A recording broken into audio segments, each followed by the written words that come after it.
mutation? Bah normalement oui, elle en donne plus que moi.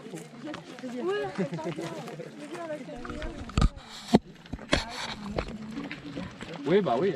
Mais c'est ancien. Hein, c'est l'âge historique. Non, c'était l'époque avant de la chasse écologique. Donc voilà. Donc, on va les ramasser parce qu'on n'aime pas bien les. Bon super. Et ben non mais venez là les jours. Ah, non mais là c'est revenu. On va juste parler un peu. Ne cassez pas la figure. On a un micro mais là vous n'êtes pas assez nombreux. Ça c'est qui? Pigeon. Pigeon. Après.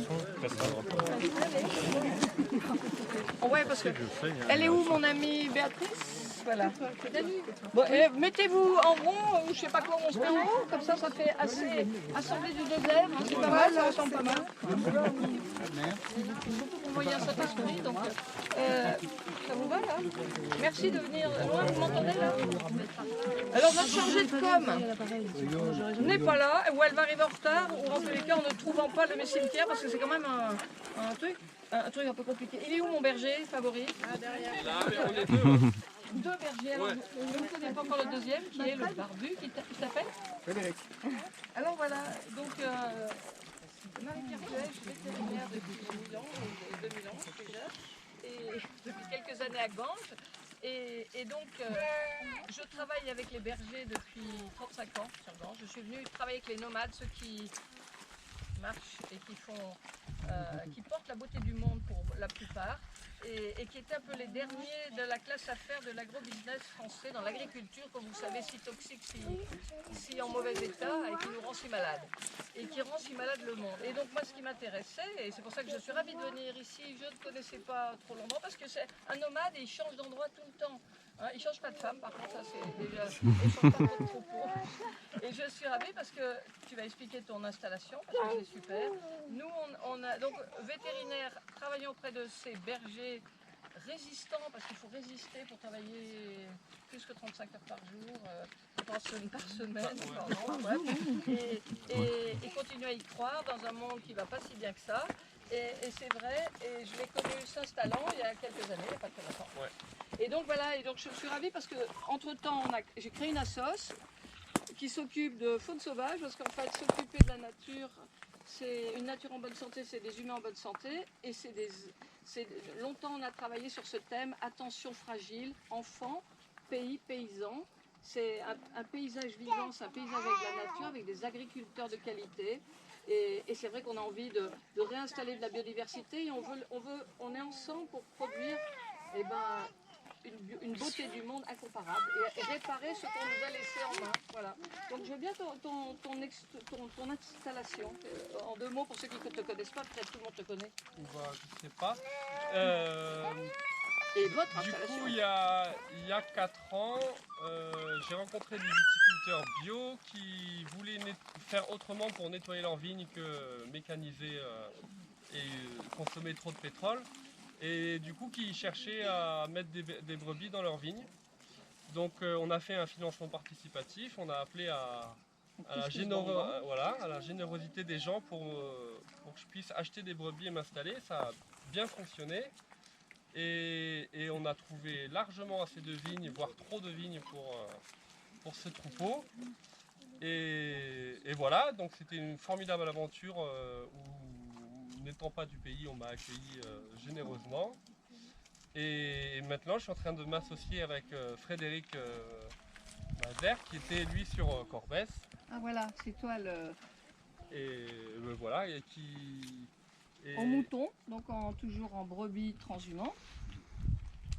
Et voilà, et puis moi je suis content de faire un relâché sur ce lieu-là, parce que c'est une défriche que Frédéric a mis en œuvre.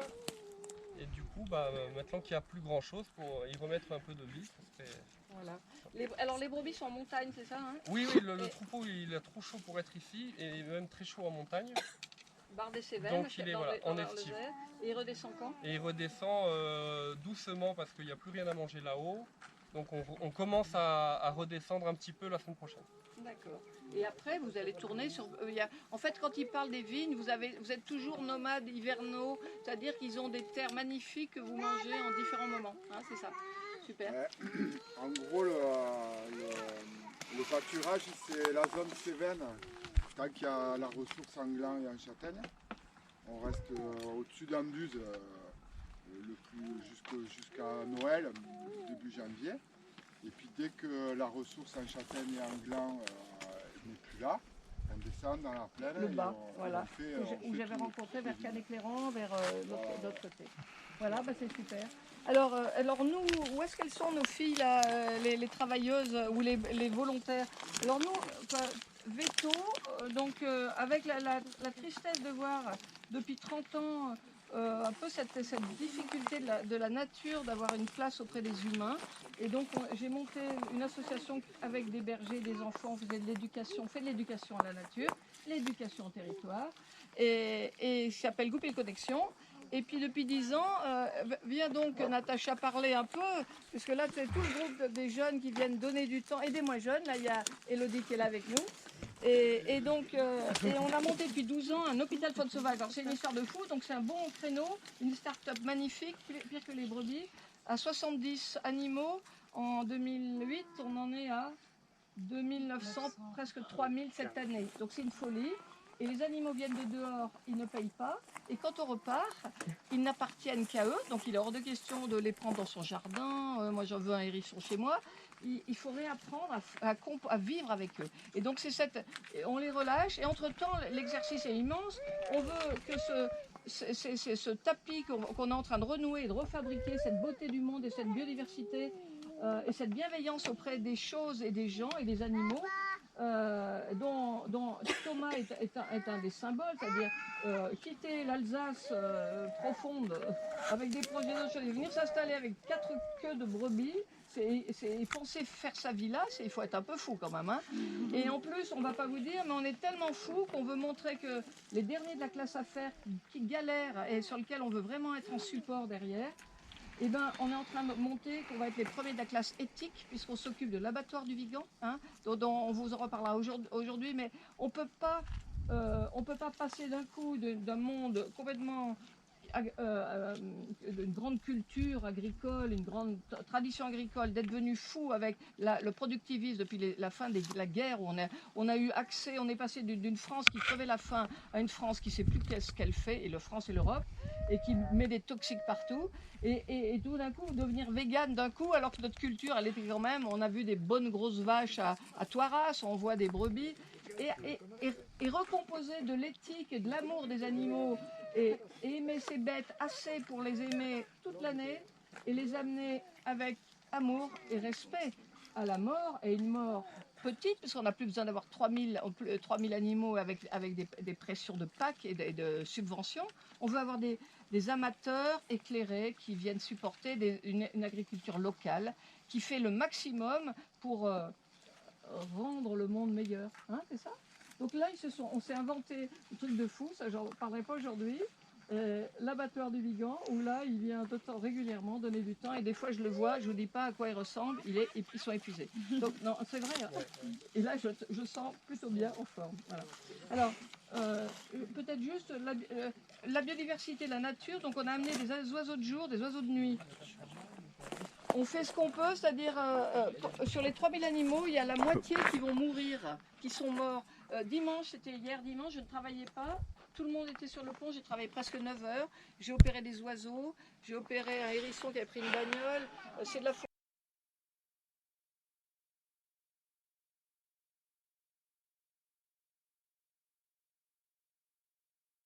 il y a des animaux qui sont électrocutés. Demain matin à 7h du mat, j'opère un aigle qui a une fracture.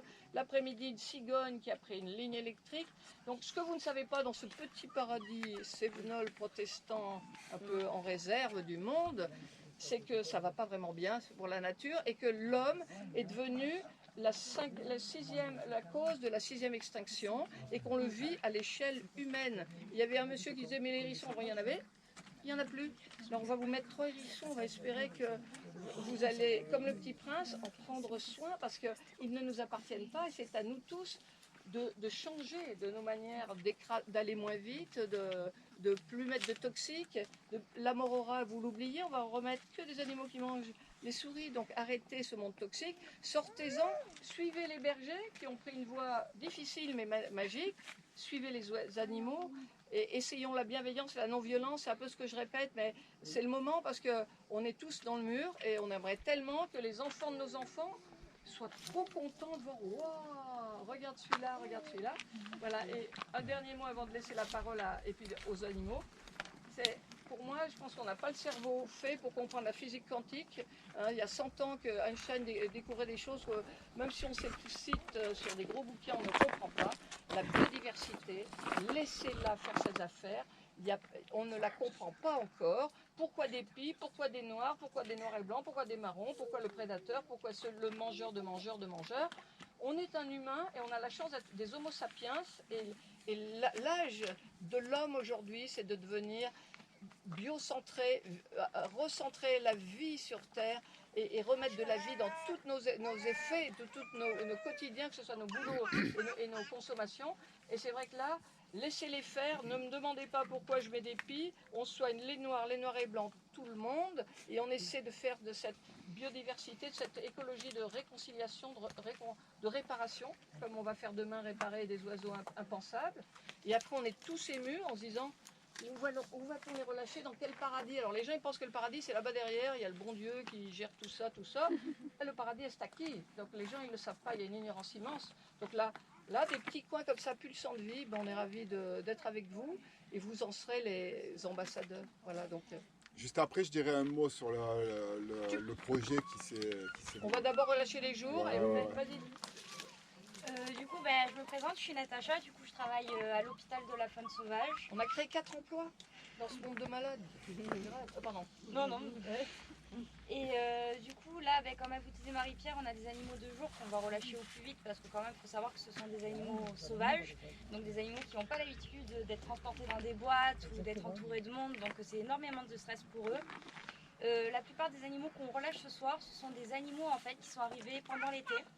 Donc essentiellement des juvéniles. Cet été, tout le monde a senti la chaleur, la canicule. Il faut se dire que la faune sauvage, c'est exactement la même chose.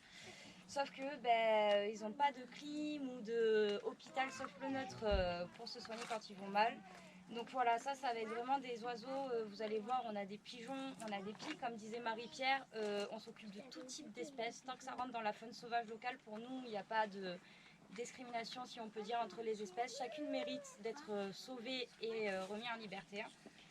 Du coup, voilà, c'est vraiment des animaux en fait, qui sont arrivés tout bébés, soit tombés du nid à cause des grosses chaleurs, comme par exemple les martinets. Les martinets, on en compte... on a eu plus de 400 cette année. 800 au total. La com arrive, alors j'essaie de la diriger parce qu'elle est perdue.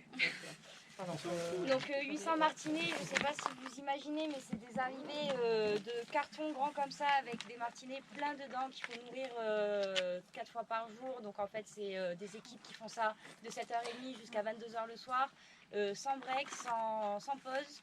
Donc c'est vraiment beaucoup de boulot pour les juvéniles. Là on arrive enfin à la période où l'été s'est calmé, où les juvéniles maintenant sont grands, on les a nourris, c'est énormément de temps. Il faut savoir qu'il y a des juvéniles comme les chouettes que vous allez voir tout à l'heure. Les premières sont arrivées au courant d'avril et pendant tout ce temps-là on les a soignées. Donc c'est énormément de travail. Heureusement on n'est pas que 4, il y a énormément de bénévoles, d'éco-volontaires, de stagiaires, de gens qui viennent donner de leur temps à l'association pour ces animaux. Et c'est grâce à eux qu'on a pu tenir cet été parce que clairement cet été c'était clairement de la folie. Quand on voit les chiffres de l'année dernière et ceux de cette année, ça continue d'augmenter et on se dit c'est quand que ça va s'arrêter. Donc voilà, tu veux commencer par qui? Là je vais commencer par le mangeur de mangeurs, le petit rapace. Voilà. Donc là c'est à côté de ça. Voilà. Donc là vous connaissez comme ça. Donc ça c'est un. Qui connaît l'espèce? Faucon castrel. Voilà. Ah ouais, ça, il y en a plus beaucoup. Donc là, c'est typiquement un petit oiseau qui est autant des champs. Alors lui, c'est un endroit magique. Il faut savoir qu'à cette saison-là, on relâche des animaux, on est en fin d'été, c'est déjà la migration, c'est pas l'époque où on se reproduit. Donc il n'y aura pas de conflit de territoire. Hein. Il y aura juste un conflit avec les lignes électriques, avec les pesticides que vous pourrez mettre. L'agriculteur, et là-dessus, effectivement, on n'a qu'une envie, effectivement, qu'ils partent le plus vite possible pour vous montrer. Donc voilà, donc c'est des oiseaux. L'intérêt, c'est que ce sont des animaux qui sont, ce jour-là, ils sont en volière. On les a eu tout petits, comme vient de dire notre amie Natacha. Par contre, là, c'est leur premier grand vol, et à partir de là, ils ont 15 ans à vivre parmi vous si vous leur laissez la place. On est vraiment dans un monde, si l'humain ne continue de penser qu'à lui, on a un monde qui est en train de s'éteindre et ce serait dommage de devoir aller dans des center parks pour les voir sous cloche. Donc, pardon ? Voilà. Hop, et il a envie de partir. Je vais te le faire relâcher. Mon garçon, viens. Hop. Alors lui, il est de jour, on les voit rarement. Donc c'est le seul qui peut faire le Saint-Esprit d'ailleurs, qui va chasser. Donc voilà, 2 doigts qui serrent. Là, c'est 2 doigts la serre. Il en a déjà. Voilà. Et il est bagué, c'est-à-dire lui, il est sans frontières. Ah non, prends les 2 pattes, s'il te plaît. Voilà. Là, je voulais voir la bague. Voilà. La bague, c'est Muséum de Paris. L'intérêt, c'est qu'il peut aller le nord, quelque part par là, comme repartir au Maghreb. C'est pas ça du tout. Le sud. Et il est sans frontières. Il peut aller en Espagne. Il va vivre sa vie de faucon crasserelle, mangeur de souris. Donc voilà. Donc là, c'est typiquement le lieu parfait. Donc tu vas pouvoir le lancer. Tu peux le lancer devant les gens comme ça. Et tu donnes un coup. Écoute-moi bien, écoute-moi bien. À 3, tu fais un coup comme ça pour pas qu'il tombe sur les gens. 1, 2, 3, lance. Donc voilà, donc ça c'est typique. Un vol qu'on voit rarement, c'est lui. Et il va se poser. Non, il va revenir. Non, je pense que ça peut en avoir un. Il est chouette, Ah si, ça y est, il s'est posé.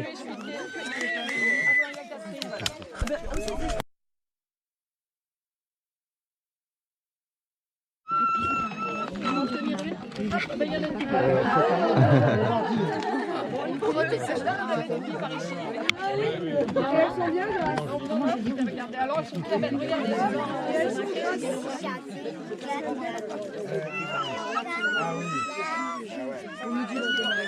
Alors, c'est fou parce que dans le folklore français, il y a des très belles chansons.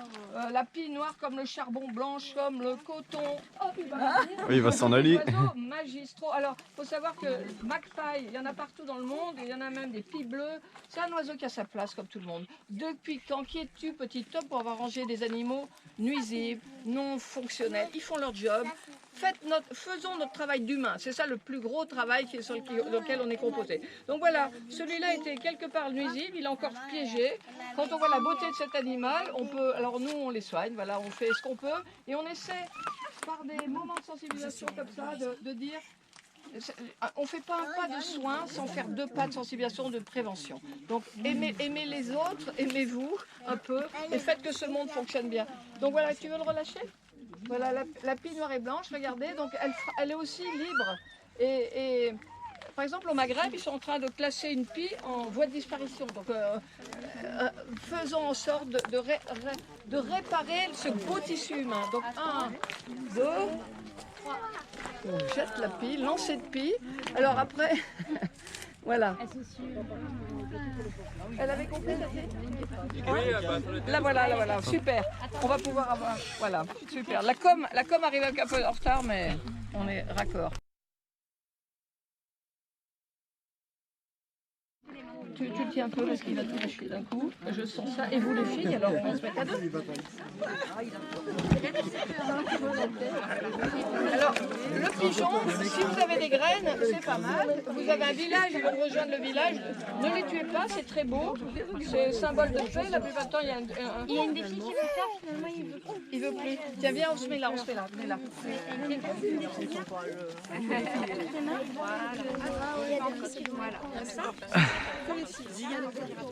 Et là, regarde. Et là, qu'est-ce qu'il veut? Une des 2? Par ici. Voilà. Alors là, il faut leur donner, il ne faut pas trop les serrer. Alors, pigeon, c'est le symbole aussi de la paix et d'une humanité qui se tranquillise. On n'a plus qu'à vivre doucement sur la terre et être heureux les uns avec les autres. Alors, on les relâche tous dans cette direction. On les lâche là-bas. là-bas. Et on ouvre à 3. 1, 2, 3. Allez. Ouais, trop bien ici. C'est pas mal parce que les colombidés, ça a toujours une... c'est pas mal qu'ils partent à 3. Et on dit que les Espagnols ils disent que cette séduction, cette contamination, Mais pas sur les gens, parce qu'imaginons. Marie-Pierre, on y va? Ah, il y en a un autre. Allez, par là-bas. Par là-bas, vous emmenez juste un peu. Écartez-vous un petit peu, s'il vous plaît. Vous allez écouter le silence. Sur les oiseaux de nuit, on en a relâché de nuit, mais là, c'est pas bon, on les voit. Vous mettez une petite impulsion à 3, d'accord? Allez, Donc, son prénom, c'est Frédéric. Pas ravi. Alors, vas-y. Allez-y, les deux. Le super. Et 3. Alors, elles vont faire leur vie. Et là. Et la nuit, WhatsApp. Et elles vont tout de suite savoir si c'était là, où c'est, où je vais. Oh non, c'est pas génial, je vais sur l'endroit. Alors ça, c'est les bijoux de chez Bijoux. Toute En voie de petite. disparition, on aurait tendance, tiens, c'est juste que les tiens 2 minutes sans les perdre, 2 secondes, parce que je vais vous les montrer. Là, on est un peu malheureux, autant les chouettes, par exemple, on en trouve des fois tuées un an après, comme elles sont marquées un an après sur les routes, sur la soixantaine qu'on relâche chaque année, 1 ou 2, c'est bon. Celle-là, on n'a plus de nouvelles d'elles. On ne sait pas ce qu'elles deviennent. On a besoin de territoire des mosaïques agricoles, faire renaître des champs, des variétés pour qu'elles puissent. Elles vivaient dans les. C'était le symbole d'Athènes. Je vais vous la montrer de ce côté. Et là, on se. voir qu'elle a encore un peu de filet sur la tête. Elles vont être toutes baguées. Voilà. Toutes baguées. Comment elles s'appellent déjà? Là, c'est Et des. ça, c'est chouette cheval. Appelez la chouette d'Athéna. Quand j'étais jeune, sur les filles. T'as de beaux yeux, toi. Qui habite Alzon, c'est nous En fait, ça Gare, au c'est bout du- d'instinct. Il disait Et, quand je partais dans les nous, années on les 60. apprend pas à chasser, on met de la nourriture à disposition. Et beaucoup de fois, on nous a posé la question, mais comment elles apprennent à chasser? Il faut savoir qu'en fait, c'est d'instinct. Toutes ces chouettes sont baguées et on peut les retrouver 2 ans après en forme, mais tapées par une voiture. Donc finalement, on sait que pendant 2 ans, elles ont réussi à vivre, à manger, peut-être à se reproduire, mais elles reviennent chez nous mortes, frappées par des voitures. Ce monde de fous, à Nîmes, Elles passent sur la route. un mec qui faisait la route Nîmes, le Vigan, dans les années 60, un ornitho. Il y en avait une tous les 5 km sur les fils. C'était l'oiseau qu'on voyait sur les fils, qui était partout. Moi j'ai des copains, encore dans les monts du Lyonnais, ils nichent dans les petits cailloux, dans les endroits. Là c'est devenu une espèce qui nous disparaît dans les doigts. Il y en avait sur le Cosméjean, elle a disparu. Et là, on en récupère, je pense que Catherine le sait mieux, mais on le récupère du côté de Saint-Jean-de-Serre. Il y en a sur le pic Saint-Loup autour, dans certaines zones encore humides, un peu il faut de l'humidité, mais des prairies, une mosaïque de territoire et des gens pacifiques et qui roulent doucement. Et là, ces oiseaux peuvent faire leur vie. Donc à Athènes, à l'Acropole, c'était le symbole de la sagesse de la déesse Athéna. Donc, la drachme et l'euro grec fait partie ça fait partie du symbole d'une culture un peu de sagesse, voilà. Et donc c'est vrai que nous, on est un peu pitoyable de se dire mais on va pas les voir disparaître. Ça, c'est encore de pigeons, salut, on vous relâche du monde. Hein, vous serez pas tout seul aujourd'hui. Voilà, donc on est ravis. Ben, je veux bien. Tu veux en relâcher une? Allez. Elodie. Alors après, avant de partir, quand même, vous avez vu, il y a du vin. On vous parlera quand même du côté technique. Vous pouvez donner des sous. De toute façon, vous êtes obligé de se passer par la caisse. Par la. Et Esmé, Voilà. Esmé, qui est-ce qui veut? Voilà. mais tu veux pas relâcher? Alors ça, on aimerait bien qu'elle fasse une longue vie chez vous. Hein, donc ça va dépendre de vous. C'est comme le petit prince, être responsable, c'est vraiment s'en occuper et à tous les étages de toute l'année. Hein. Donc il y en a beaucoup qui meurent sur la route. Hein. Donc, Ah mais et les chevals chantent. voilà. Ah oui. Vous avez vu, c'est beau, c'est ce qu'on appelle la princesse aux yeux d'or. Hein. La chouette aux yeux d'or. C'est pas beau? T'en avais jamais vu? Eh bien, tous ces jeunes qui travaillent avec nous, ils n'avaient jamais vu Arthur. Hein, ou toi, Sophie? Vas-y. Arthur, elle a déjà fait. Le doigt. Alors Roxane, toi tu viens d'où? Du Loiret. On a des super jeunes qui viennent donner du temps, du bénévolat, c'est faire du bien et donner du temps, ça s'appelle des volontaires. Et vraiment on les remercie. C'est un peu aussi, c'est grâce à eux que c'est l'énergie renouvelable de Goupil, parce qu'on ne pourrait pas faire ça tout seul. Hein, donc voilà. Grâce à vous, ils trouvent un paradis et grâce à eux, merci en tous les cas. Et pour tout ça, donc on va les faire partir quelque part par là vers l'humide là-bas. Voilà. On va essayer de faire une petite décollage.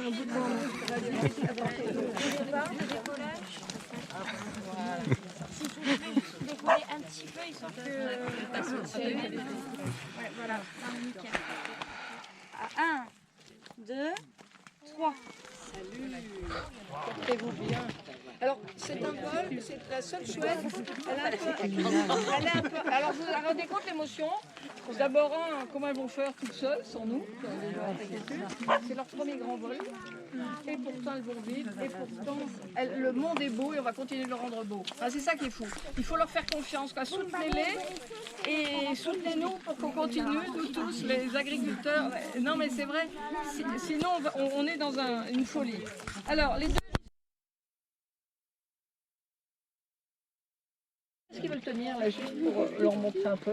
Alors, c'est vrai que c'est des étrangers, ils parlent un peu l'africain. Donc, mais... Vous voyez les aigrettes? Ils commencent à dresser les aigrettes parce que justement là, ils se sentent un peu en mode soigner l'animal sauvage, c'est apprendre des langues étrangères. Hein. Si tu veux le tenir comme ça, tu leur montres. Voilà. Alors typiquement, il a une couleur de chêne. Quand il est ce qu'on appelle une couleur cryptique. Quand il est sur la branche, il niche dans les chênes, il s'allonge et personne ne le voit. Pas d'odeur. Souvent les prédateurs ne le voient pas. Et le problème, c'est quand il tombe dans les villages, au milieu des maisons, des chats, des voitures, des parkings, et que les parents sont pas loin, on ne sait pas comment rejoindre le platane. Donc c'est un peu compliqué. Et donc là, c'est pour ça qu'on se retrouve avec 70 bébés, des orphelins. On travaille avec des orphelins l'été. Vous voyez ce petit hibou, c'est le plus petit de la classe hibou. Là, tu le tiens bien. Je vais juste leur montrer de près. Et je pense qu'il y en a... Ceux-là, pareil, bagués pour la vie, pour la mort. Voilà. Alors c'est typiquement, ils vont savoir dès ce soir manger ce qu'ils auront envie. Alors vous voyez, pareil, et ça c'est la chance de les soigner, c'est d'être tout près d'eux. C'est comme toi les brebis, c'est la chance de pouvoir se dire... Ils y sont et on va donc travailler avec eux. Et voilà.